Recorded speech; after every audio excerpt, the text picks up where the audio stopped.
¿Qué tal a todos y bienvenidos a este nuevo episodio del programa Crónicas del Día, el cual se está publicando a través de YouTube y en versión de podcast por Spotify e ebooks. El día de hoy vamos a hablar sobre tres temas importantes.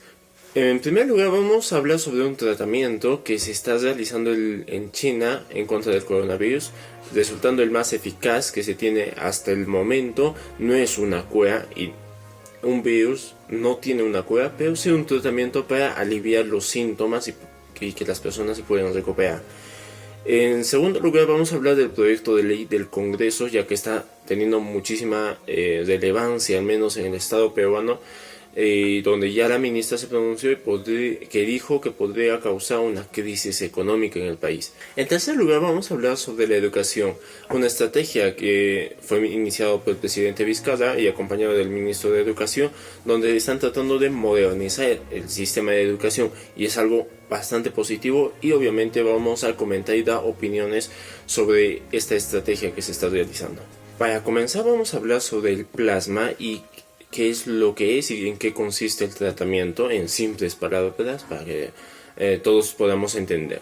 Okay, en palabras un poco más técnicas es de que el plasma es, digamos, una porción del cuerpo que resulta después de quitar todos los glóbulos rojos, pero en palabras más simples, el plasma es algo donde se almacena principalmente anticuerpos, agua, sales, nutrientes o proteínas del cuerpo, pero aquí lo que nos interesa son los anticuerpos, ya que una persona que ha tenido coronavirus y se ha recuperado con normalidad de ha tenido que desarrollar anticuerpos para expulsar el virus. Entonces, los anticuerpos, como se almacenan en el plasma, lo que se quería hacer es aislar solo el plasma, lo cual es bastante difícil, pero en China lo han logrado con éxito.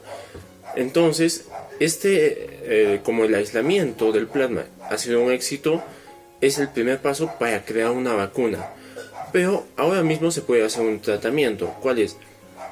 Que usar esos anticuerpos para que el coronavirus no pueda entrar en las células humanas.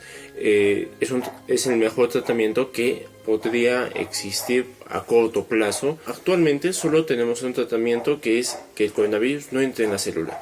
Como ya lo dije en el primer episodio, y si no lo has escuchado te dejo en la descripción si estás en YouTube, o si estás en Spotify lo tienes un poco más arriba. En el anterior episodio dijimos de que el coronavirus lo que hace en el cuerpo humano al entrar es precisamente entrar en una célula y dañarla, es decir, dejarla un cascarón que no sirva para nada. Pero ¿qué hace al entrar en esa célula? Se multiplica para poder contagiar y para poder infectar más partes del cuerpo. Entonces, el plasma, como evitaría que entre en una célula, entonces estás evitando, en primer lugar, el gran porcentaje de contagio, que se reduciría a causa de que no se ha multiplicado tanto el virus dentro del cuerpo. Y segundo, podrías evitar los lugares, infectados dentro del cuerpo si resulta exitoso este tratamiento. Así que es un tratamiento bastante importante el que se está realizando, ya que están utilizando tecnología de la más alta calidad para lograr este tratamiento. Ya no está todavía listo, es algo que se ha logrado, solo el aislamiento se tiene que implementar, se tiene que hacer muchas cosas, pero este es ya un gran avance que se está realizando en la medicina. Ahora vamos a hablar sobre un tema bastante importante y dio muchísimo que hablar, y lastimosamente también se recurrió al populismo desde mi punto de vista. El Congreso realizó un proyecto de ley donde recomienda liberar el 25% de la AFP de todo el universo de aportantes, donde libera el 25% de la AFP para todo el universo de aportantes, que en cifras son 6.6 millones de personas. Es una cantidad no tan alta, ya que el Perú es un país bastante informal y generalmente las personas que están catalogadas como pobres o en pobreza extrema no aportan a un sistema privado de pensiones ni a una ONP. Entonces, como trabajan mayormente en la informalidad o han aportado muy poca parte de su vida a una AFP, entonces se podría decir que esa medida podría ser buena para ellos, porque les estarías dando liquidez a partir de su AFP. Pero también veamos la medida que ya dio el gobierno, que esta sí ya es oficial, que es que las personas que no han estado en planilla en los últimos 6 meses puedan sacar hasta 2.000 soles de su AFP. Y curiosamente, por datos del Ministerio de Economía y Finanzas, 1.600.000 personas podrían sacar el 100% de su AFP. Es decir, que 1.600.000 personas solo tiene 2.000 soles, incluso menos, en su AFP. Esta medida lo que quiere hacer es abarcar justamente a esa población vulnerable y que no tenga dinero para subsistir esta cuarentena. ¿Por qué? Porque si no has trabajado en los 2 últimos 6 meses, quiere decir que no tienes ingreso. Entonces 2.000 soles te puede ayudar bastante. Pero puedes haber trabajado en el sector informal. Bueno, no es un sector, pero en la informalidad, donde también te tendrían que dar esos 2.000 soles por parte de tu AFP.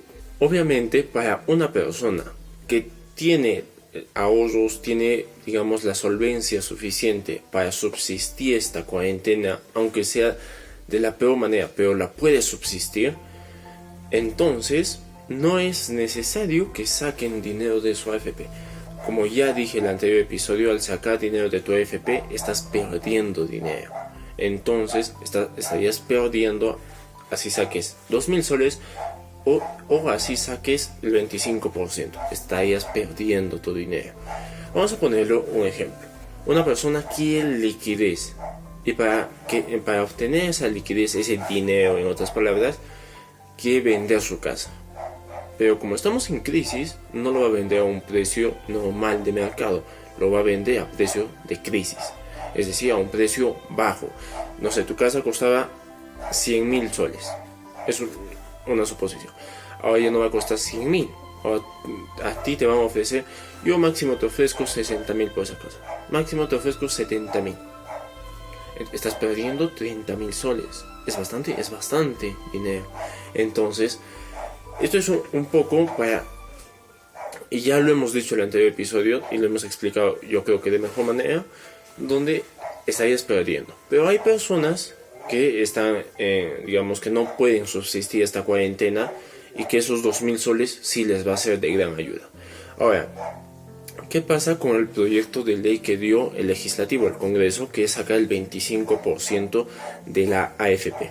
Primero, recordemos que a la AFP es muy extraño que una persona que esté catalogada como pobre o en pobreza extrema aporte constantemente a una AFP.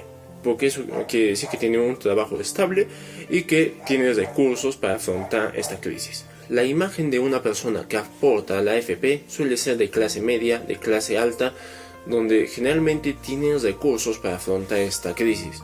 Ahora, yo siempre les digo, desde el primer episodio, que piensen con la cabeza. Sí, a veces se toman decisiones muy irracionales que lastimosamente lo piensas, creo, con el corazón, con lo que sientes. Pero estamos en crisis y hay que tener muchísimo cuidado en cómo administras ese dinero que te están dando. Porque no te están dando un dinero para administrarlo o gastarlo en una semana o en un mes. Tal vez sea un dinero que tengas que administrarlo por 2 o hasta 3 meses.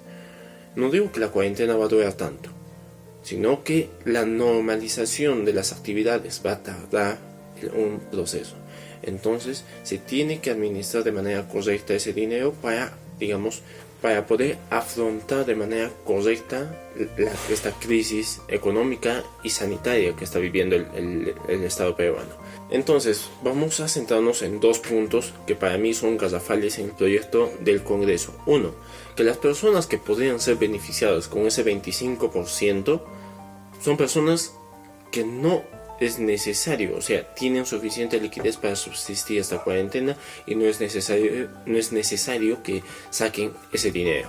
Obviamente el problema de este proyecto de ley no es solo la focalización al que está destinado, sino también los problemas económicos que nos podría traer después de la crisis y también ahora. ¿Por qué? Porque si tú estás liberando el 25% de las AFPs de los 6,6 millones de personas, de aportantes, estás liberando aproximadamente 30.000 millones de soles. Es un dinero que estás sacando del sistema para inyectarlo en la economía. Entonces, ¿qué podría generar a largo plazo? ¿Qué podría generar? Como todas las personas tienen mucho dinero, entonces como empresario o como comerciante, si todos tienen mucho dinero, entonces tengo que aumentar mis precios. Entonces se aumentan los precios. ¿Qué se genera al aumentarse los precios? Inflación. Podríamos, retornar a una etapa de inflación que lastimó gravemente a toda la población, como también a la economía del Perú. Otro tema muy importante es de la solidez fiscal. ¿Qué es esto de la solidez fiscal? Es decir, el dinero que tiene ahorrado el Perú y la estabilidad económica que tuvo en los últimos años. Bueno, en las 2 últimas décadas o 3 últimas décadas dentro del Estado peruano. Esto nos ha otorgado a todo el país una gran estabilidad fiscal. Entonces, ¿qué podría conseguirse con este proyecto de ley? Que no han pensado mucho en esto. Si el Congreso quiere liberar el 25% de las AFPs, la AFP no tiene ahorrado el dinero de los aportantes en una cajita. Lo tiene que invertir para dar un grado de rentabilidad. Entonces, invierte en empresas, invierte en bonos de tesoro, es decir, en bonos del Estado. Entonces, si el Congreso libera y lanza esa ley que libera el 25% de las AFPs tienen que vender o tienen que reclamar esos bonos de tesoro para pagar a los aportantes el dinero que ellos están pidiendo. Entonces, como tiene que vender esos bonos de tesoro, ¿qué puede hacer? Afecta a la solidez fiscal. ¿Esto qué quiere decir? Por ejemplo, para ponerlos en términos sencillos, si un trabajador tiene su trabajo y un trabajo estable, que ya va trabajando 2 años, 3 años en el mismo trabajo, pero es muy estable su trabajo, es decir, gana 2.000 soles regularmente. ¿Qué pasa si ese trabajador le pide un préstamo a un banco? El banco le va a prestar dinero y le va a dar la posibilidad a que sea dinero, en gran cantidad y a una tasa de interés más bajo de lo normal. Pero ¿qué pasa si un trabajador no tiene estabilidad laboral, no tiene un ingreso permanente para subsistir? ¿Qué pasa si pide un préstamo? Le van a prestar poco dinero porque el banco va a decir: este señor o esta señora no me puede pagar si no tiene ni un trabajo en que basarse. Entonces tengo que prestarle poco dinero y una alta tasa de interés, porque es muy probable que ese señor o esa persona en general no me pague. Entonces eso es bastante importante. Es lo mismo que pasa en lo macroeconómico. Si el Estado peruano, se sale o se reclaman los bonos de tesoro, la estabilidad fiscal, la solidez fiscal del Estado estaría en peligro y se recurre a una inestabilidad, obviamente. Como hay inestabilidad, ahí pongo un paréntesis. Recordemos que el plan del Ejecutivo está basado y está diciendo que va a invertir o va a gastar 90.000 millones de soles en toda la contención y la reactivación de la economía. Entonces, obviamente, esos 90.000 millones no sale del dinero que las empresas o el contribuyente como persona paga sus impuestos. No sale porque no es tanto dinero. Entonces, tiene que recurrir a un financiamiento, obviamente, del extranjero, de bancos internacionales, del Banco Mundial tal vez. Tiene que recurrir a un financiamiento para sostener ese plan que tiene. Pero ¿qué pasa si se reclaman los bonos de tesoro y se hace realidad esa ley que quiere sacar el Congreso? Entonces ese plan se puede tirar abajo. Todo el esfuerzo que hemos hecho se puede ir al caño, en palabras coloquiales. Se puede ir al caño. ¿Por qué? Porque si el Perú está inestablemente en el aspecto fiscal, el banco va a decir: yo no te puedo prestar mucho dinero porque tu solidez fiscal no está muy bien. Entonces tengo que prestarte poco dinero y a una alta tasa de interés. o que es probable que no me pagues. Entonces, ¿qué pasa? Que el Estado peruano recibe tal vez poco dinero y tal vez no se llegue a esos 90.000 millones que se necesita. Se entorpece, digamos, el plan que tiene el Ejecutivo de la reactivación de la economía, y al final tal vez ni se reactive la economía y solo se hunde en una crisis al Estado peruano. Y tal vez la deuda que tiene con el banco, el Estado peruano, no lo pueda pagar.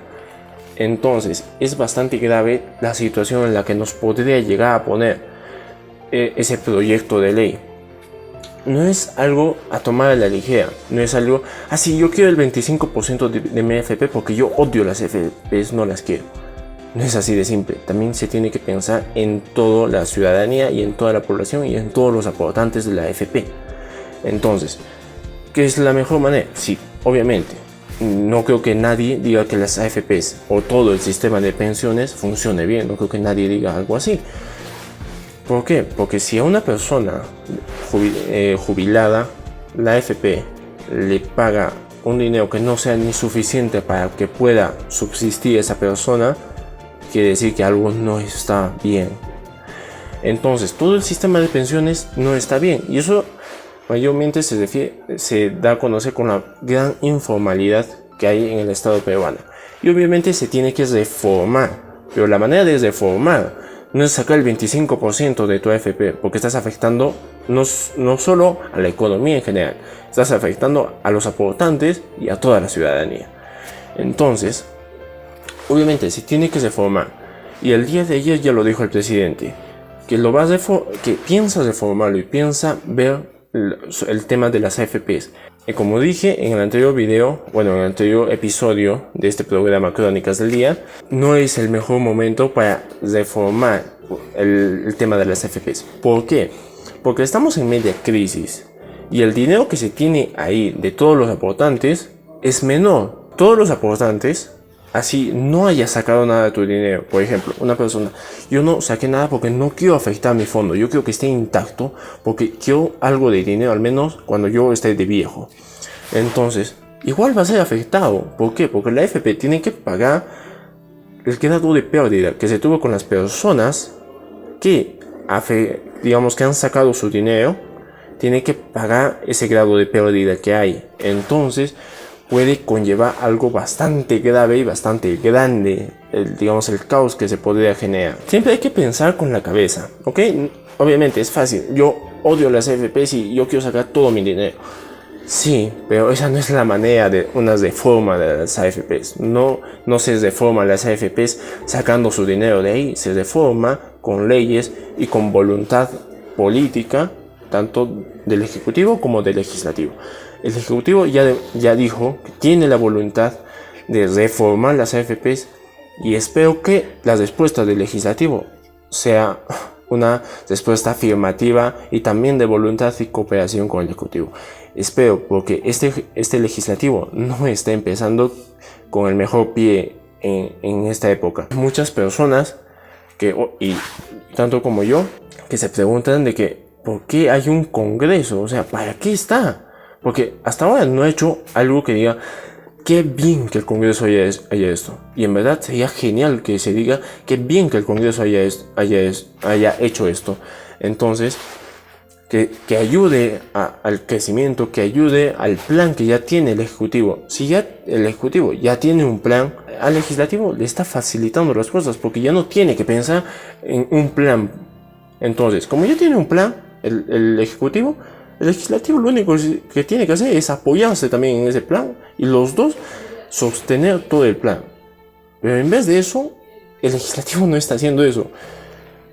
El Ejecutivo tiene un plan y el Legislativo, la verdad, no me gusta ese plan. Y lo trata de entorpecer y llevar abajo. Y eso no es llevar abajo solo el plan. Estás llevando abajo todo el esfuerzo de los peruanos. Entonces hay que pensar muchísimo con la cabeza, pero muchísimo con la cabeza.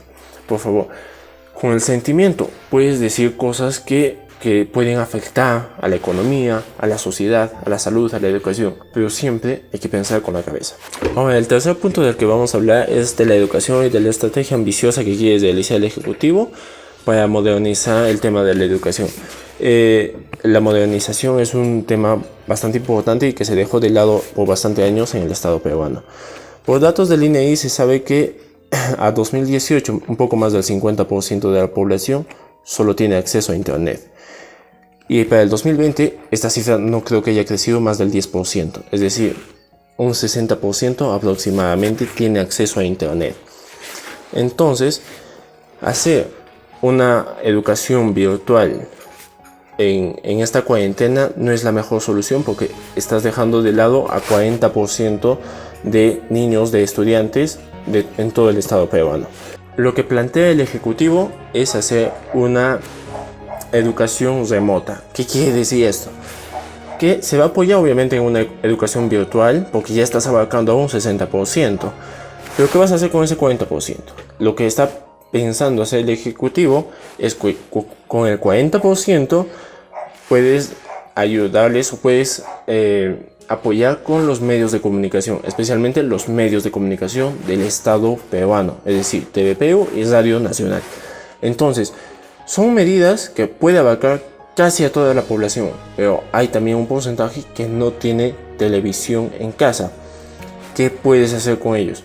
El Estado peruano dijo que se les va a llevar personalmente el libro, la información a su casa. Esta medida parece ser bastante popular, pero si se llega a conseguir, porque es bastante ambiciosa también, si se llega a conseguir esta medida, el beneficiario más grande va a ser todo el sistema de educación. Y al ser todo el sistema va a mejorar con creces la educación en el Perú. Y eso es al final lo que muchos estamos pidiendo y lo que muchas veces se dejó de lado por muchos gobernantes. Se ve que el presidente Martín Vizcarra tiene la voluntad para hacer las cosas, y lo más importante, que es de las pocas veces que un presidente por sus actos es tan apoyado en la población.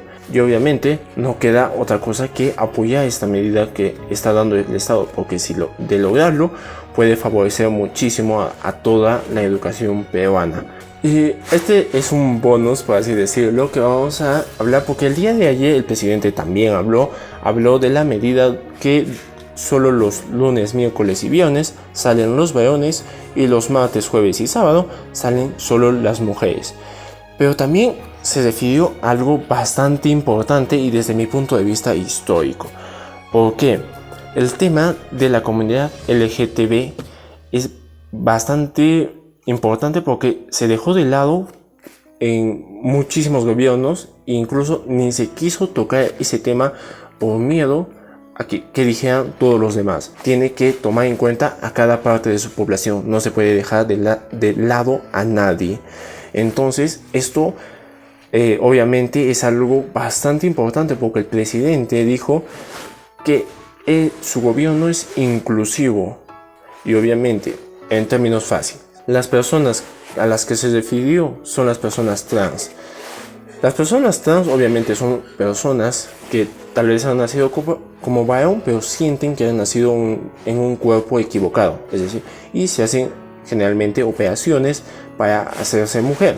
En términos fáciles, es en el día como tú te sientas. Si una persona trans se siente como mujer, pues sales en los días de las mujeres, y te sientes como varón, pues sales en los días de varones. Y esto es bastante histórico, porque nadie lo había dicho, y es algo a resaltar del presidente Vizcarra, que creo que a bastante de la población con ese pequeño dato o pequeño incentivo para cuidar también a esa comunidad, creo que está agradando y su popularidad va a subir. Obviamente yo apoyo totalmente que no se le discrimine a ninguna persona que pertenezca a la comunidad LGTB. Con esto acabamos el episodio del día de hoy. Si les ha gustado, déjenme un like y suscríbanse aquí abajo si están en YouTube. Si están en podcast, en Spotify o en eBooks, pueden dejarme también un me gusta o seguirme en Spotify para seguir al tanto de las noticias y al tanto de información muy relevante dentro de toda esta crisis que se está viviendo en todo el mundo. Así que espero que les haya gustado y nos vemos en un siguiente episodio de su canal Crónicas del Día. Adiós.